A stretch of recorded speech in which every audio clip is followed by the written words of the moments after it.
Alright, Shalom. I'm going to start off by giving all glory, honor, and praises to Yahweh, Bahashem Yahushai, Bahashem Kakwadash. Double honors to the apostles and elders of Great Millstone. And salutations to the brothers that's teaching the truth and sincerity. And Shalom to the hopeful elect, 1/3, the sincere listeners. Alright, Yahweh be in the name of the Heavenly Father, who the world ignorantly calls God. And Yahushai be in the name of the Son who the world ignorantly calls Jesus Christ. This gospel, this truth, the kingdom of heaven is salvation, is for the Israelites and the Israelites only, who are you so-called blacks, Hispanics, and Native Americans, and the ones scattered abroad that may look like the other nations, where your spirit resonates with this truth. You're more than most likely an Israelite, going back to one of the 12 patriarchs through lineage and bloodline, although you may not look like a so-called black, Hispanic, or Native American. Right? The kingdom of heaven and salvation is for you. Now, this video is going to be entitled The White Man Uses the East Indian as a buffer class for black to put above black people. And I have a few clips I'm going to play, an article as well that I'm going to read, something recent that happened, but this is one of the clips as you can see here. I'm going to let it play. I might interject, I don't know, but the other video I do have, I'm definitely going to interject, bring out some stuff and make some points and bring out precepts, of course. But yeah, pretty much the basis of this video is history pretty much repeating itself, especially in America. So in America, they're noticing a lot of East Indian immigrants being put in prominent positions, all right, by the so-called white man. He's allowing to bring in these East Indians, but all right, but this is nothing new, because this happened in the Caribbean, okay, to sabotage and put down the blacks that were there. Okay, the so-called white man, he brought in the East Indians pretty much after hardcore slavery, although there was still like some form of slavery. They were like indentured servants, and pretty much how it went was they would be like the taskmasters in certain parts of the Caribbean, and then also in certain parts of the Caribbean, I believe in Trinidad, right, when they were free, when the slaves, so-called slaves, were free, the so-called blacks that were there, okay, Esau brought the East Indians over there because they didn't want to pay the so-called blacks, the black people that were there, what they were worth. So we brought those people in, the East Indians in, knowing that they would do the work for less. And by not giving anybody any work, by not giving the black people work, of course you're going to be at a disadvantage if you're not getting any money at all. But that's what the so-called white man does, right? Because he wants you to be at a disadvantage always, okay? He wants you to be behind always, okay? Let's get that real quick.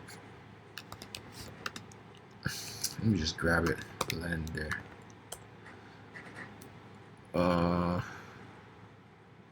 Lend. Thou shalt lend to you. Let me see. Deuteronomy 28. Yeah. Deuteronomy 28 and 44. Sorry, 43. The stranger that is within thee shall get up. This is going into the curses. One of the curses that was going to befall upon the Israelites, you so-called blacks, Hispanics, and Native Americans. Right? The stranger that is within thee shall get up above thee very high. Right? At one point, they were our servants. At one point, they were working for us, under us. That's what it means by the stranger that was within thee. They were strangers among us, but they worked for us. We didn't work for them. Right? And thou shalt come down very low. So let me read that again. The stranger that is within thee shall get up above thee very high, and thou shalt come down very low. He shall lend to thee, And thou shalt not lend to him. He shall be the head, and thou shalt be the tail. Right? So these heathens, they're above us. Okay? And like I said, in the Caribbean, they have this buffer class of the East Indians. All right? It would be whoever, the Edomites, the Ishmaelites, the Syrians, the East Indians, and then the so-called black space or Moabite. You got Moabite up in there, right? And then it's you so-called blacks. But this is the same PSYOP program that they've been running using these East Indians, because they're good slaves to Esau. They're good lapdogs for Esau. They love off Esau, man. They love off Esau and his ways, the caste system, the light skin, and proximity to white. I got a lot. This video gonna be long because I got a lot to say about you damn East Indians. Or you Elamites. That's your biblical nationality. All right, you go back to Elam. All right, the Lord ain't with you. The Lord put you on a little level right now, but the Lord ain't with you, and you're gonna be slaves. All right, to the Israelites. Okay, you're gonna be our slaves in the kingdom of heaven. So get ready for that. All of you damn heathens that want to look up, push up your nose, and look down upon the Israelites. All right, get ready for captivity, man. Get ready for slavery, hardcore slavery and bondage. All right, you're done for. All right. So as I was saying, this is the same thing, same play that happened in Canada as well. They brought in the Caribbean, they brought in the Caribbean blacks, so to speak, Benjamin, to certain parts of Canada, so mainly Toronto. Okay, I know that because that's where my people came in through that influx. For the UK, they call it the Windrush generation. But my people came up around that time period. Okay, from the Caribbean, the various parts of the Caribbean.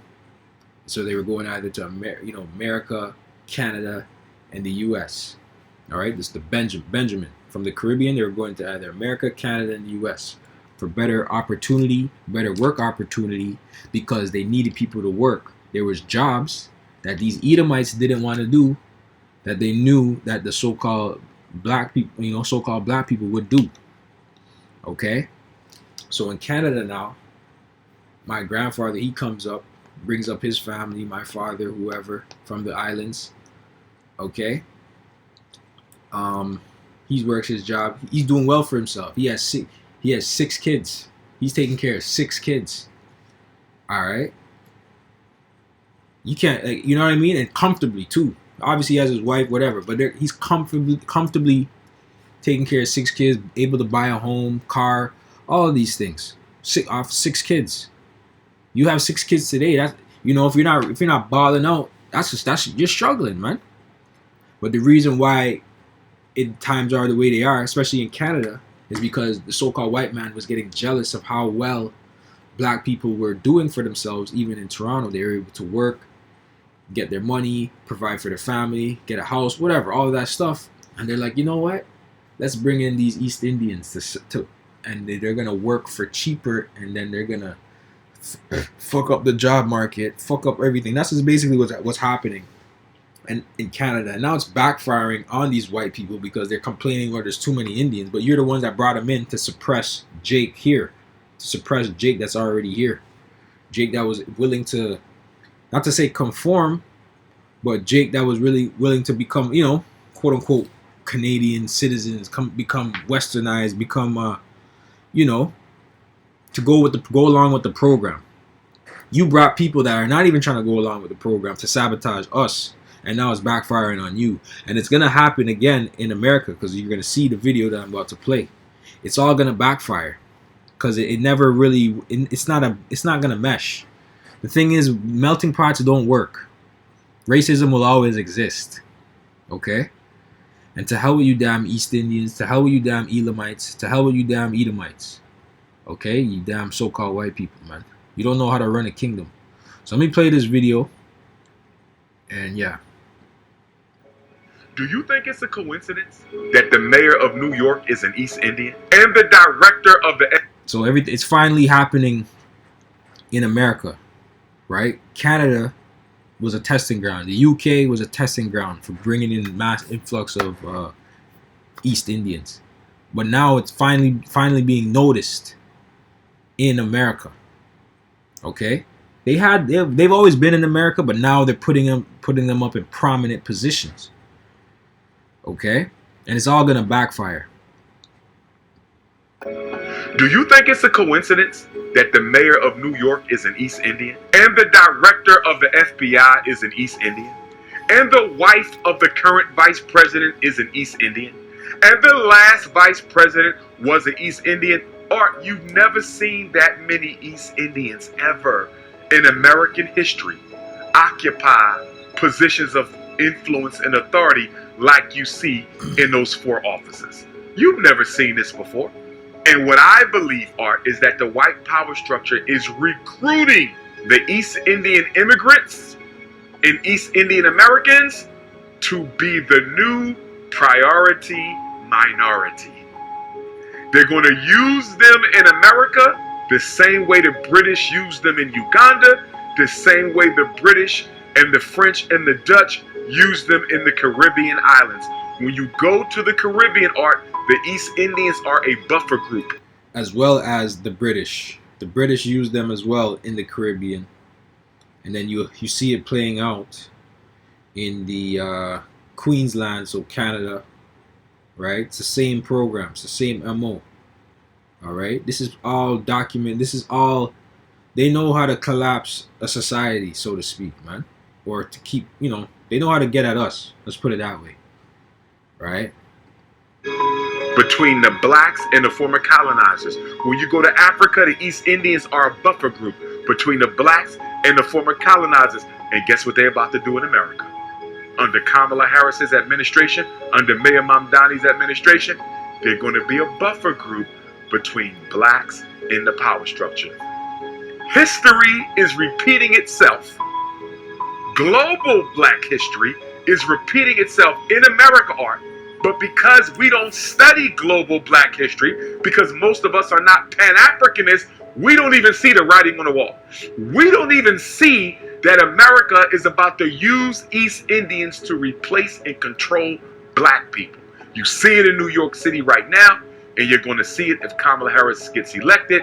And why? Because America cannot afford for India to get any closer to Russia and China than she already is, being a part of the BRICS Federation. Yup. I'm gonna see if I can find this one video of this Elamite girl on Piers Morgan. I forget the bitch's name, but her mother is white and her father is East Indian, and she's basically ashamed of her father, and she claims that she's white. So the meme is this is her. All right, and then this is what she thinks she is, which is true. Because if you know anything about these, I guess, second generation East Indians, and then the ones that are born here, the ones that have kids here that are born here, and then their generation after them, especially the woman, it's scary. It's scary how they sound, because they actually do their best to make sure they sound like the white woman. And the thing is, they sound more white than the white woman. It's scary, because in their mind they have to be white. They have to have proximity to white, because they don't want to be called black, and they don't want to be stereotyped, right? They don't want people to tell them, "Oh, you smell like curry." All right, not the ones that are coming here, fresh off the boat, but the ones that are actually born in these Western countries. They try very hard to talk white and to not smell like curry, the woman. Okay, they really go hard for that, because they don't want to be looked upon, they're ashamed of their own culture. They're so bogged out, they're ashamed of their own culture. It's just the facts. It's just the truth. Argue with your mama, ho. You know what I'm saying? Let me type in Indian girl Piers Morgan. Is it Pierce Morgan? I don't fucking know how to spell this guy's name. Let me see. Pierce Morgan. Oh, it's Piers. Yeah, okay. Let's see if I can find it through this search. Indian girl Piers Morgan. Yeah, this bitch right here. Let me pick it. Let me just. You said not all cultures are equal, and we shouldn't be importing the third world. So, what did you mean by? Yeah, so this is her, Priya Patel, trying to act like she's white, and that's how these East Indians are. They're bugged out. This is her right here, thinking that she's white. You know, white hairstyle. You know, trying to look. You know, act. You know, there's some melanin to you, bitch. You feel me? But her, you know, she can she pass as white? I don't know, but she's trying to. You feel me? So-called white. You feel me? But anyways, The third world. I mean, I think that's pretty evident. There are a large majority of countries that are still considered third world. They are not. Well, which did I lie? Did I lie about how they speak? Did I lie? I didn't lie. Not privy to any of the. Which ones would you say are third world? I mean, you could take into account a lot of countries in Africa, in the Middle East, in Asia. Well, give me some names of countries to come from this list. Give me some names. You could probably take in Uganda. For example, would actually probably be considered a third world country for you. I would believe so. Yes. Well, where else do you think is a third world country? You know, there are parts of countries like Bangladesh and a great many others, but that's somewhat aside from the point. India as a third world country? I think there's been a lot of debate whether it is or not. There are certain parts of India that are, of course, very westernized and would probably be considered a first world country. However, I think there are a lot of parts of India that, yes, should be considered a third world country still today. And what do you mean by third world? What does that mean? I mean, we've had a lot of technological advances and societal advances that a lot of parts of the world have not managed to either keep up with or come to that at this point in time. And why is that? And why the fuck is that at this point in time? It's because they've been sabotaged. A lot of these countries, these third world, quote unquote third world nations, have been sabotaged and suppressed and to be held back and kept at a certain place. Right? But guess what? In the Western world, in the first world, there's third world conditions here. So how great is the West overall? All right, it's all about Esau just fucking shut up. He's not a proper ruler. Okay, but this is what you have. You have these Edomites, and the Elamites. These are your rulers, the Edomites and Elamites. All right. But to think that people can come from these for lack of better words, dated societies and just be placed in America and they just magically assimilate, especially when we bring them here en masse, I think that is... That's the word I was looking for, assimilate. See, when Benjamin came to the West, to America, Canada, UK, they assimilated to that way of life. They didn't try and change it. They brought their culture, but they also assimilated. They converse with all, right? And they assimilated to the culture. When you bring in these East Indians now, especially Canada, wherever, they don't assimilate to the culture. They don't even have to speak English here, right? They got jobs lined up for them from India to here. Okay, they already given the program. Stay away from the blacks. Don't talk to them. Look down upon them. Treat them like shit if you can. They're already given the program. You know what I'm saying? I already know this place, man. I live here, so I already know what it is. But that's just in their household as well.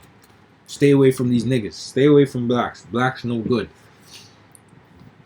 Whatever. Bogged out, but this is how they go on. You know what I'm saying? A massive, massive issue because, of course, these people are not prepared for this. I think if we did it on a very small scale, that it could be successful. Of course, we've seen that plenty of times. And just said, "Wow, Pooja, what is this behavior?" That's hilarious. You know what I mean? But let me see. Let's go back. Do you think it's a coincidence that the mayor of New York is an East Indian and the director of the FBI is an East Indian? Let's go to the comments. Welcome to Canada. It's no lie, I told. South Africa too. Okay, yeah. Yeah, I mean, you can take the bad, good from the bad. Dr. Umar, but he makes good talking points. So that's why I'm using this video. Even the president of Microsoft and Google too can't forget about the guy at Google who's running Google. Google CEO. Yep. See, Idi Amin was right. They all came to UK and did the same thing they done in Uganda. The poor whites are so ingrained in racism, hating the blacks, that they don't realize that they have taken over their country. Yeah, the poor whites, but the rich whites brought them in to begin with, to suppress the poor whites, which has nothing to do with the blacks. You feel me? So that doesn't make us all in it together. All right, and to be clear, all right, I already made it clear in the beginning of this video.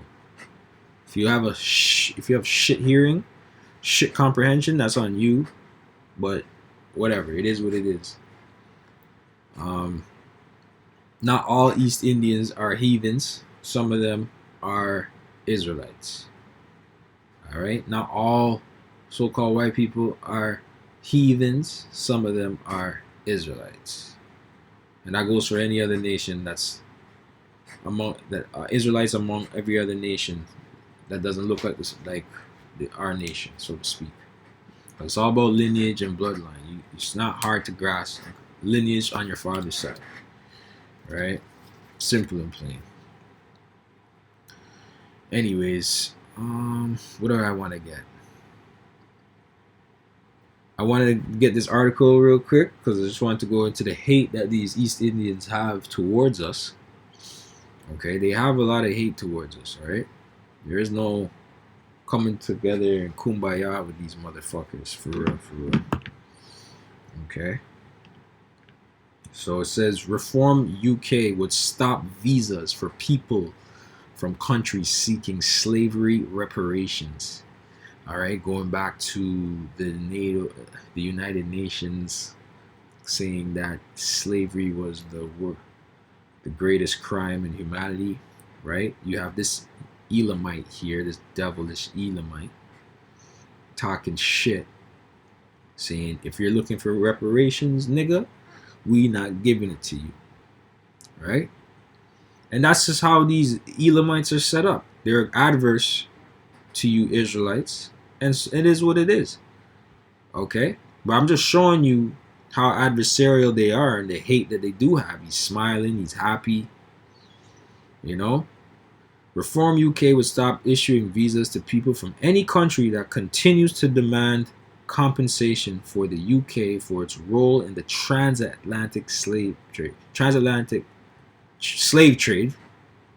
in enslaved people, the party has said. Zia used the Party of Home Affairs, whoever the fuck you are, told the Daily Telegraph that the call for reparations was insulting. Yeah, that's cool. He claimed 3.8 million visas had been issued over the last 2 decades to people from countries calling for reparations. How dare you? How dare you ask for reparations and we gave you visas, nigga? How dare you? How dare you? Right? That's how they're going in. You should be grateful that we gave you a visa and you were able to come to my country, right?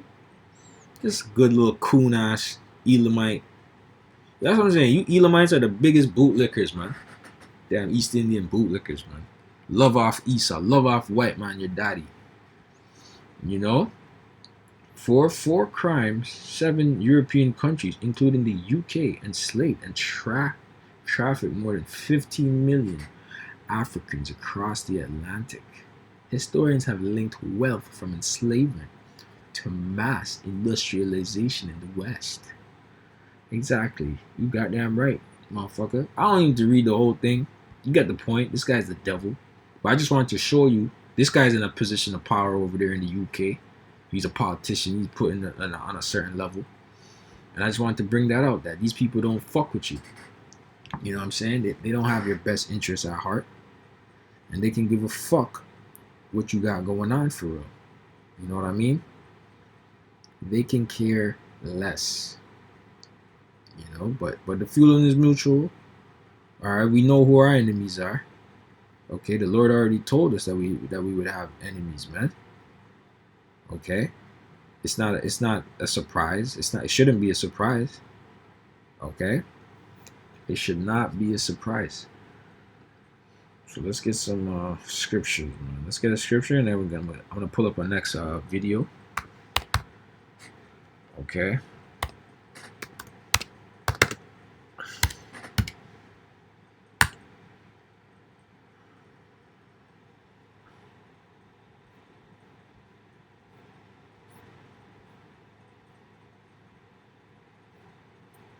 Damascus. Inside joke.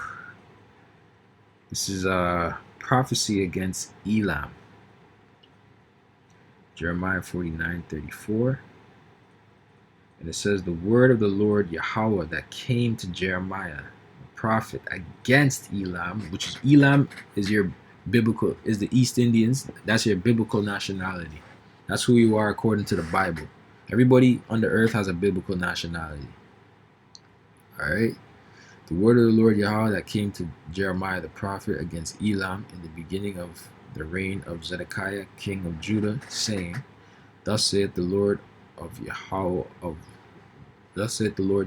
hosts, behold, I will break the bow of Elam, the chief of their might, and upon Elam will I bring the four winds from the four quarters of heaven, and will scatter them toward all those winds.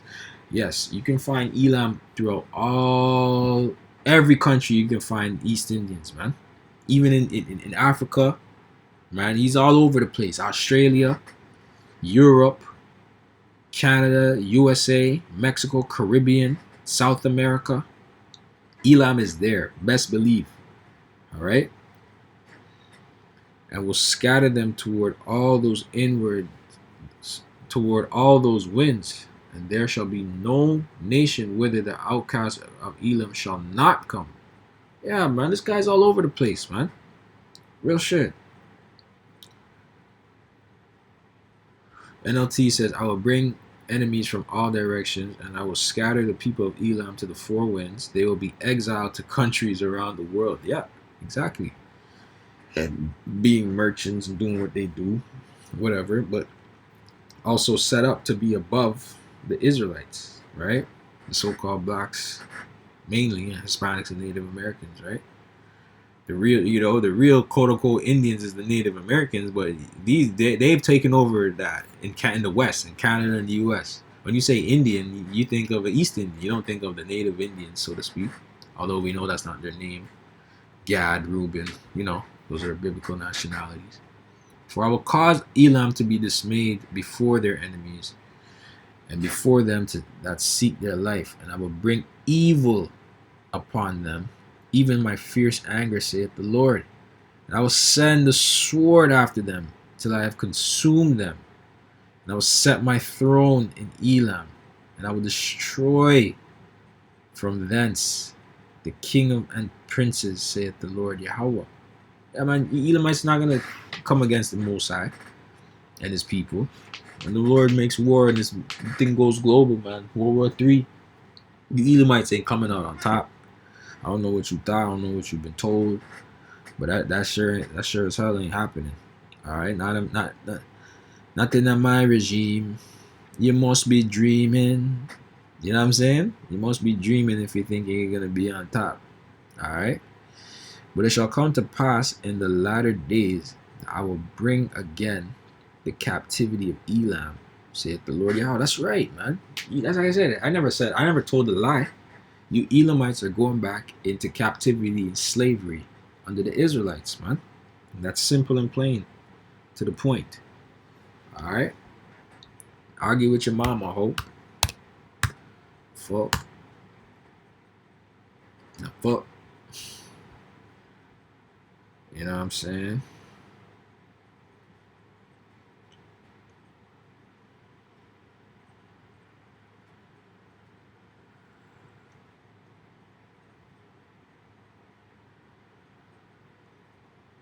Anyways. Is it? Let me see. Isaiah. Oh, I gotta put. Maybe it's Isaiah 34. Yes, that's what I want. God's wrath against nations.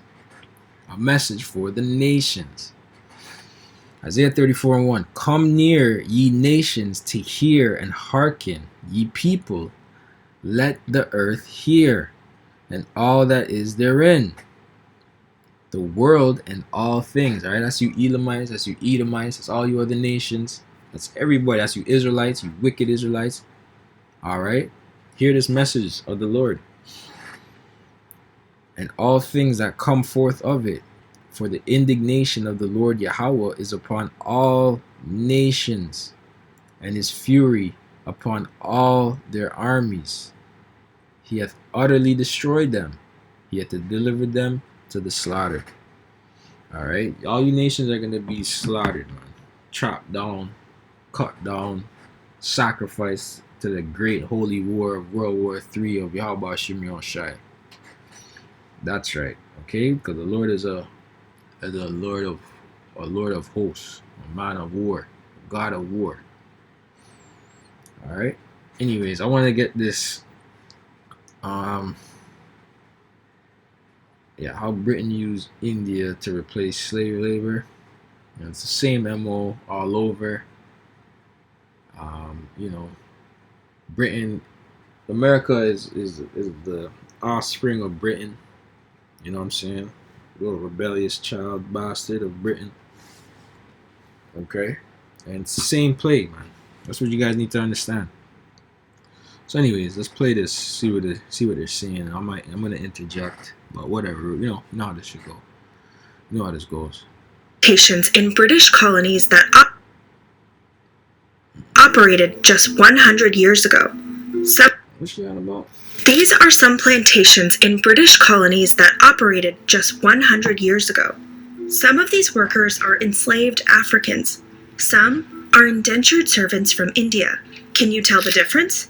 After slavery was abolished, Britain replaced its enslaved workers with a cheap alternative: indentured servants. Cheap alternative. Because after slavery, they actually had to pay the Jakes, the Benjamites over there, the Southern Kingdom, whoever was there, their fair, just due wage. But they didn't want to. In this new system, millions of people were coerced into signing away their rights for 5 to 10 years at a time. This system is not ancient history. Some of its survivors could still be alive. Anyway, and Elam's getting fucked over there in Dubai and them place there too, because they're signing away their life to go work and build up Dubai and all them place there, and they're getting their passport taken away from them and pretty much they have to live in shacks. All type of crazy shit's happening. So they're getting fucked up too, same way. Judgment, right? But when they come to the West, they're way more. They're very proud over you. Here it is that it's all type of shit and squalor that they live in. But they come to you. They think they're better than you. They're worshiping rats and rats in the temples and kissing monkeys and shit. Monkeys in the temple and all type of nasty shit. Getting pissed on by cows and shit. Whatever the fuck they do over there, man. Worshipping cows, putting cow dung all over them, cow shit all over them. But then they come to the West and they think they're better than you, right? Fucking bullshit. And argue with your mama, hope, because it's the facts. You feel me? It's nothing that you can do and say, all right? Because that's not a custom of our people. Our people don't do that shit. I don't care if we're at the bottom. We ain't doing that shit. Fucking heathens, man. Sorry. Not sorry. वरना अल्लाह से हमारे काम नहीं करो चाबुक लगाए गाड़ी पर कोई सुनवाई नहीं गिरमिट तुम्हारी These workers became bound to overseas employers where they endured harrowing abuse and exploitation for the duration of their contract. I would call the system of indenture a hidden history, and it is and has been deliberately obscured from our national narrative. Maria Kaladine's great-grandfather was recruited from India through this exact system. He ended up toiling at a sugar plantation in British Guyana for years on end. After seeing how her family's past had been buried, Maria decided to specialize in the study of Indian indenture.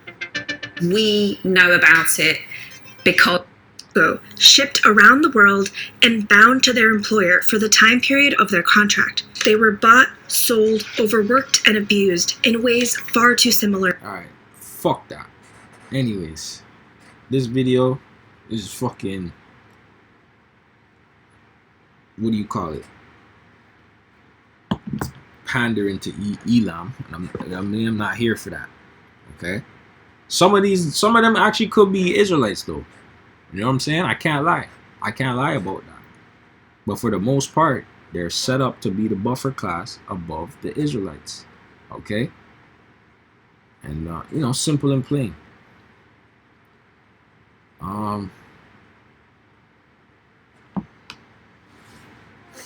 Verse 3 says, their slain shall be cast out, and their stink shall come up out of their carcasses, and the mountains shall be melted with their blood.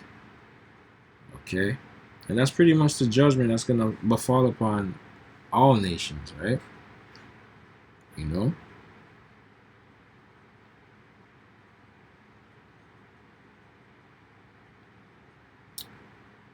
but you know that was pretty much the point, honestly. You know, to hell with Elam, to hell with Esau. You Israelites, you know, wake up. Where will you edified? I'm gonna say shalom to the next one.